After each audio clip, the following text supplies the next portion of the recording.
CPM സംസ്ഥാന committee അംഗം advocate K Anilkumar നമുക്ക് ചേരുകയാണ്. ശ്രീ കെ അനിൽകുമാർ, ഇപ്പോൾ ഗവർണർമാരുടെ സമയപരിധി നിശ്ചയിച്ചതിന് പിന്നാലെ, ബില്ലുകളിൽ ഒപ്പിടുന്നതിന് സമയപരിധി നിശ്ചയിച്ചതിന് പിന്നാലെയാണ് ഇന്നലെ അതുമായി ബന്ധപ്പെട്ട വിധിയിൽ കൂടുതൽ വ്യക്തത വന്നു. രാഷ്ട്രപതിക്കും 3 മാസത്തിൽ കൂടുതൽ ബില്ലുകളിന്മേൽ അടയിരിക്കാനാകില്ല.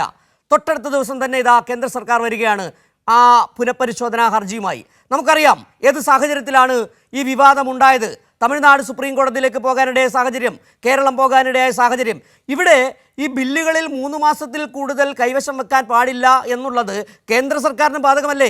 രാഷ്ട്രപതിക്ക് ബില്ലുകൾ അയക്കുമ്പോൾ പാർലമെന്റ് അയക്കുന്ന ബില്ലുകളിൽ 3 മാസത്തിൽ കൂടുതൽ വെക്കാൻ പാടില്ല എന്നുള്ള കേന്ദ്ര സർക്കാരിനും പാർലമെന്റിനും ബാധകമാണ്.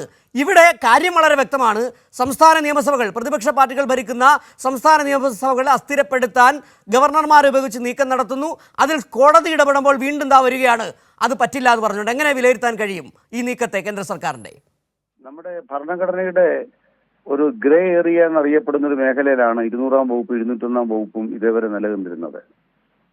അത് 3 പ്രധാനപ്പെട്ട ആശയങ്ങളുടെ അടിസ്ഥാനത്തിലാണ് ഇപ്പോഴത്തെ സുപ്രീം കോടതി വിധിയിലേക്ക് എത്തിയത്. അതിലൊരു ഭാഗത്ത് പറയുന്നത് ഭരണഘടനാ നിർമ്മാണ സഭയിൽ ഗവർണർമാരുടെ അധികാര പരിധികൾ തീരുമാനിക്കപ്പെട്ട ഘട്ടത്തിൽ ആ ഗവർണർമാർ എങ്ങനെയാണ് പ്രവർത്തിക്കാൻ പോകുന്നത്, ഉയർന്ന ഒരു തസ്തിക എന്ന നിലയ്ക്ക് അവർ ഉചിതമായി പ്രവർത്തിക്കും, ഭരണഘടനയെ ഉൾക്കൊണ്ട് പ്രവർത്തിക്കും എന്ന ധാരണ കൊണ്ടാണ് ആസ് സൂൺ ആസ് പോസിബിൾ എന്നതിനെ കുറിച്ച് കൂടുതൽ സമയവ്യക്തത വരുത്താതിരുന്നത് എന്ന് ഒരു ഭാഗം. അതിനുശേഷം സർക്കാരിയ കമ്മീഷൻ വന്നു, പൂഞ്ചി കമ്മീഷൻ വന്നു. ഇതുകൂടാതെ ഇക്കാര്യത്തിലെ സമയവ്യക്തത ആവശ്യപ്പെട്ടുകൊണ്ട് 2016 ആഭ്യന്തര മന്ത്രാലയം തന്നെ ഒരു ഓഫീസ് മെമ്മോറാണ്ടം പ്രസിദ്ധീകരിച്ചു. ഇതിനർത്ഥം എന്താണ്? ഈ രംഗത്തൊരു ഇടപെടൽ ആവശ്യമുണ്ട്.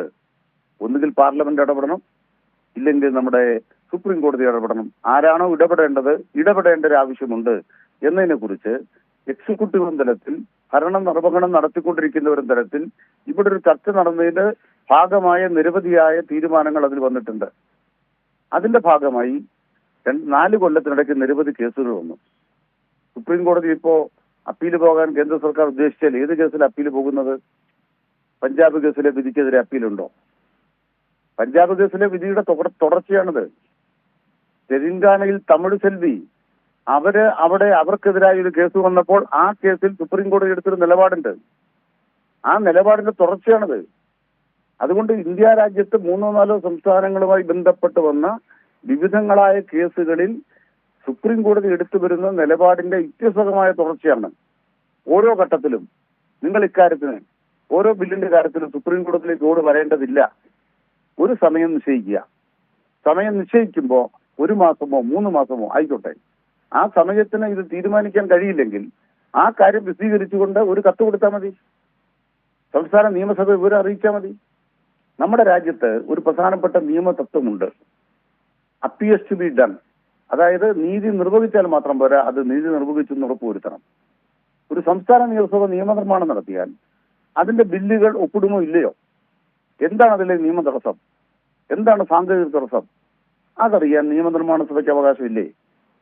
ഒരു ബില്ല് ഒപ്പിട്ട് കഴിഞ്ഞാൽ, അത് കിട്ടിക്കഴിഞ്ഞാൽ ഒപ്പിടാതെ അയക്കുന്നുണ്ട് ഇന്ന കാരണം കൊണ്ട്, ഇല്ലെങ്കിൽ ഞാൻ മാറ്റിവെച്ചതിന് കാരണം ഇത്, അതിന്റെ ഭാഗമായ പരിശോധന ഇപ്പോൾ നടന്നു വരുന്നു.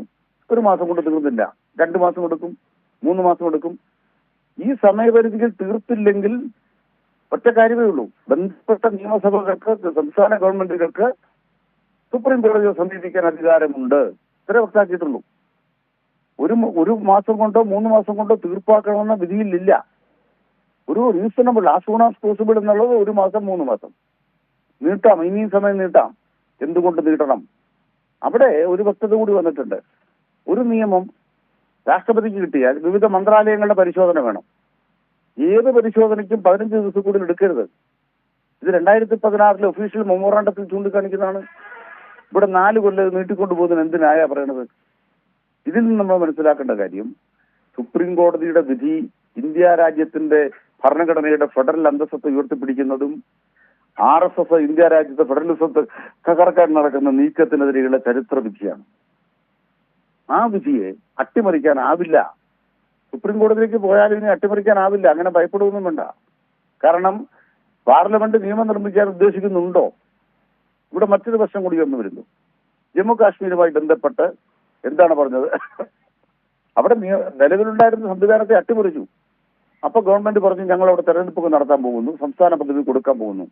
ഗവൺമെന്റ് സുപ്രീം കോടതി വി ചന്ദ്രചൂഡിന്റെ കാലത്ത് ആ കാര്യത്തിൽ തീരുമാനമെടുക്കാതെ ഇവർ നല്ലത് ചെയ്യും എന്ന ഒരു ശുഭാപ്തി വിശ്വാസത്തിൽ പിരിഞ്ഞു. ശരി ശ്രീ അനിൽകുമാർ, ഏതായാലും താങ്കൾ പറഞ്ഞത് തന്നെയാണ്, യുക്തിസഹമായ നീക്കങ്ങൾ തന്നെയാണ് സുപ്രീം കോടതി നടത്തിക്കൊണ്ടിരിക്കുന്നത്.